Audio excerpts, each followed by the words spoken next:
Faster than a speeding bullet! More powerful than a locomotive! Able to leap tall buildings in a single bound! Look! Up in the sky! It's a bird! It's a plane! It's Superman! Yes, it's Superman, strange visitor from planet Krypton, who came to Earth with amazing physical powers far beyond those of mortal men, and who, disguised as Clark Kent, mild-mannered reporter for a great metropolitan newspaper, wages a never-ending battle for truth and justice.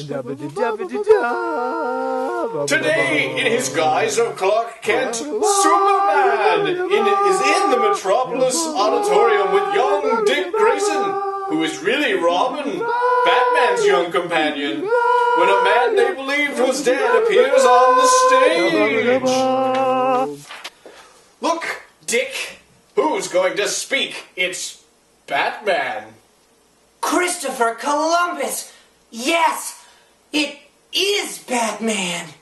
And now, the adventures of Superman! Just 12 days ago, the famous Batman wakened Robin, his young companion, from sleep, and told him... What did he tell him? I'm going away, Robin. I can't tell you where or why. I hope to be back within a week. But if I'm not, well, you may never see me again. Then, when 12 days passed and Batman did not return, a very worried Robin appealed for aid to Clark Kent, who, as we know, is Superman. Searching for a clue in Batman's study, Kent discovered a recently made recording of a conversation between Batman and a mysterious Mr. Jones, a man who had somehow learned that Batman was really a wealthy young man named Bruce Wayne, and who threatened that, unless Batman accompanied him to an unnamed destination, he would reveal his secret to the world.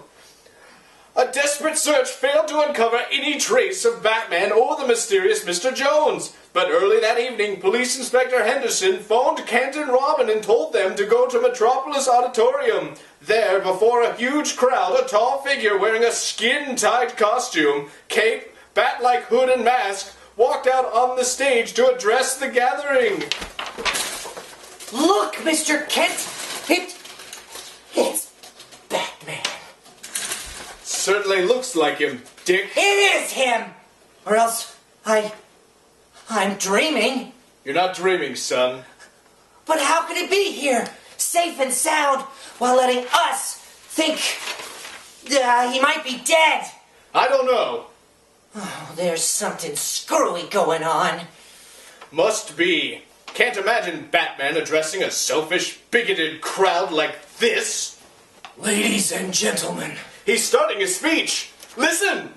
it is a great pleasure and privilege for me to address this splendid organization. That's Batman, all right.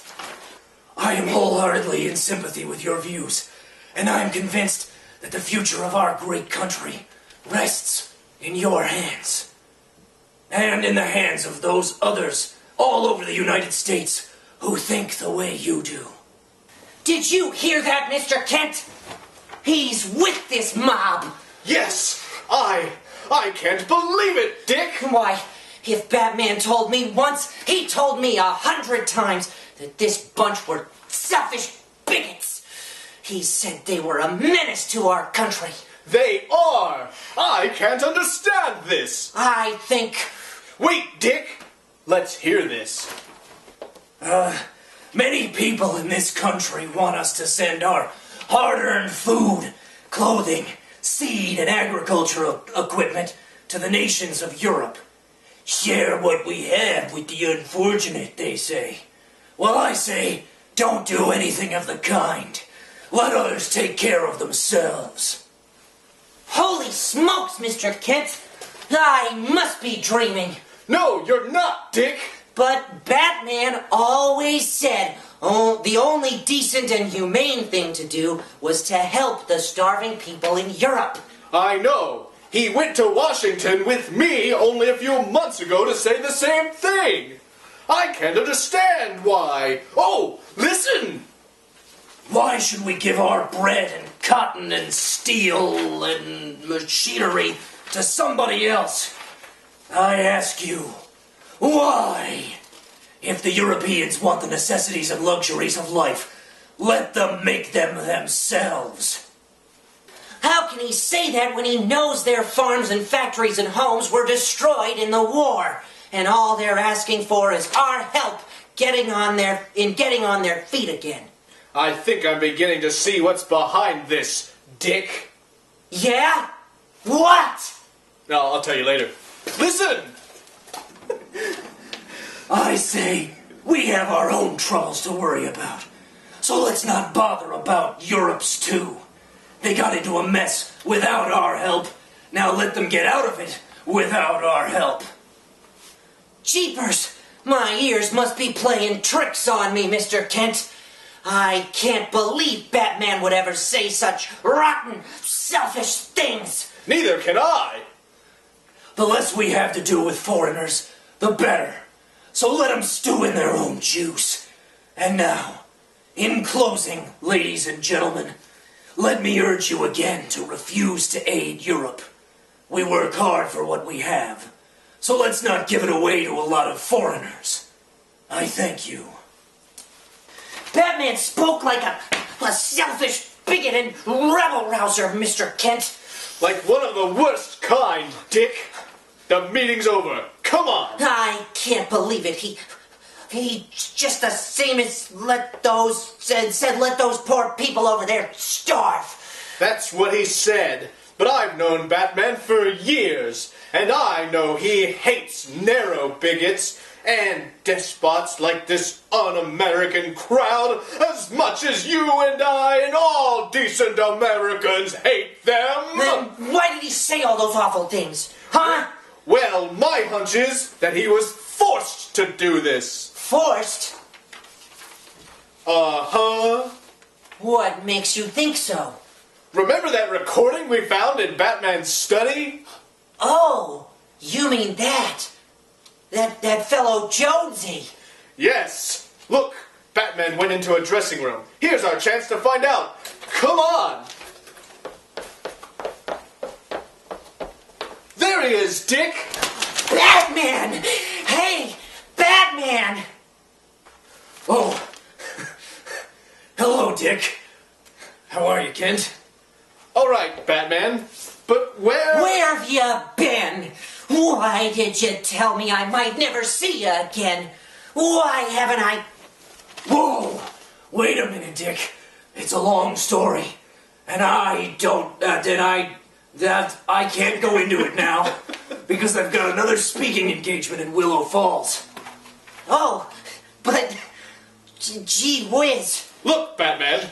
We three are all alone now, so you can drop the pose and talk straight. We heard your speech tonight. Now we want to know. We want to know, Batman. Oh, you did, eh? How'd you like it? Thought it smelled. Really? I thought it was quite good. Oh, cut that out, Batman. We know why you made that filthy un-American speech tonight. You see, we found that recording. What? A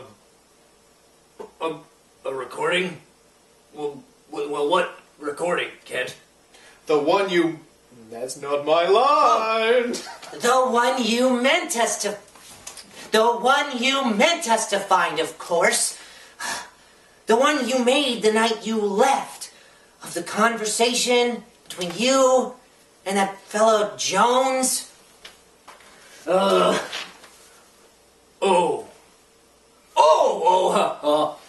That. We heard him say he knew you were Bruce Wayne, and if you didn't go away with him, he'd tell the whole world. That's why you made that speech tonight, wasn't it, Batman?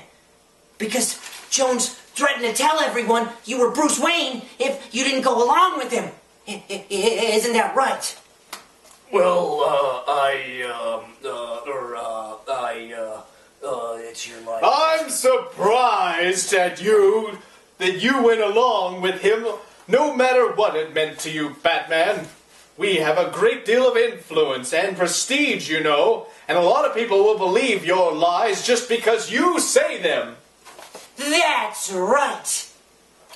But they weren't lies.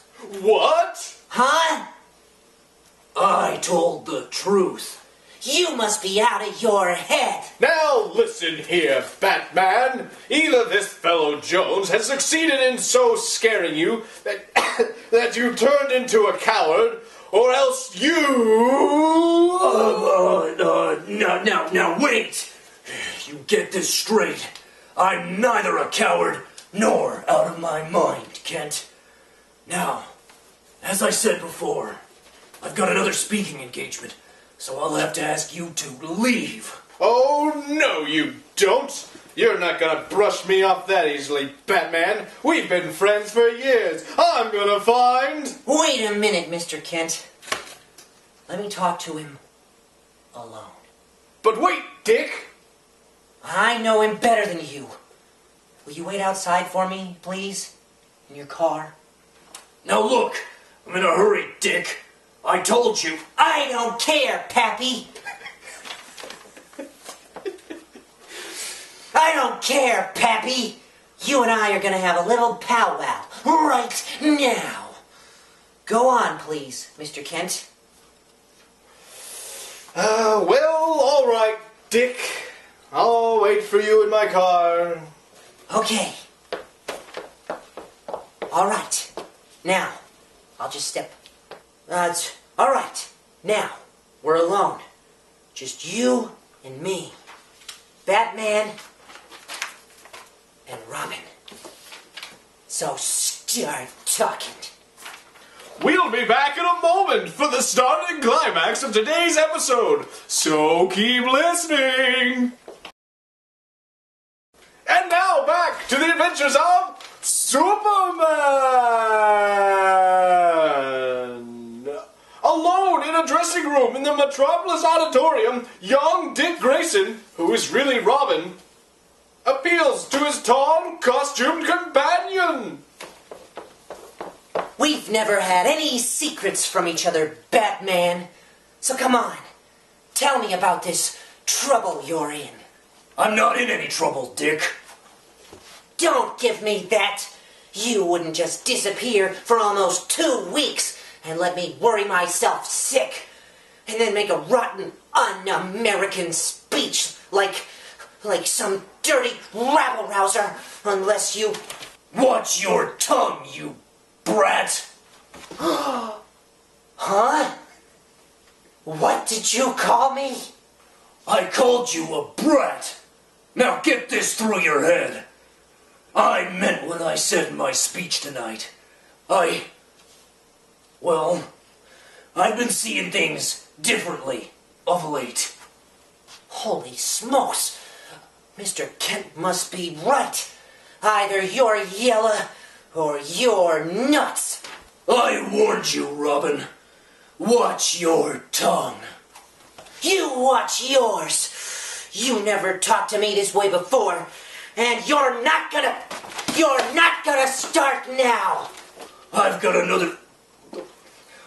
another speaking engagement, so I've gotta go. Wait! Please, don't go until we've had this out. Take your hands off me! Please, Batman, you've got to listen to me. You've got to... I said let go!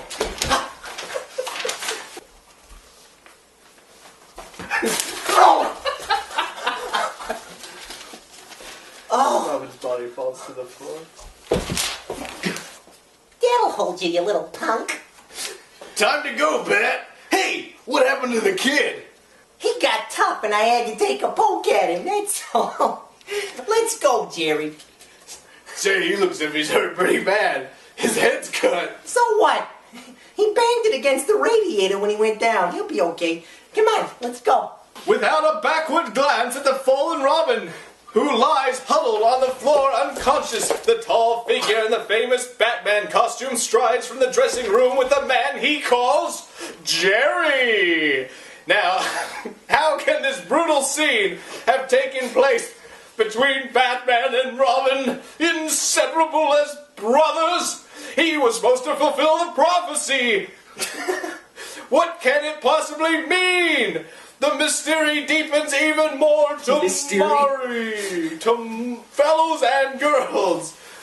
When amazing things happen and Superman decides it is time for him to go into action. So be sure to tune in tomorrow, same time, same station, for Chapter 4 of Batman's Great Mystery on The Adventures of Superman.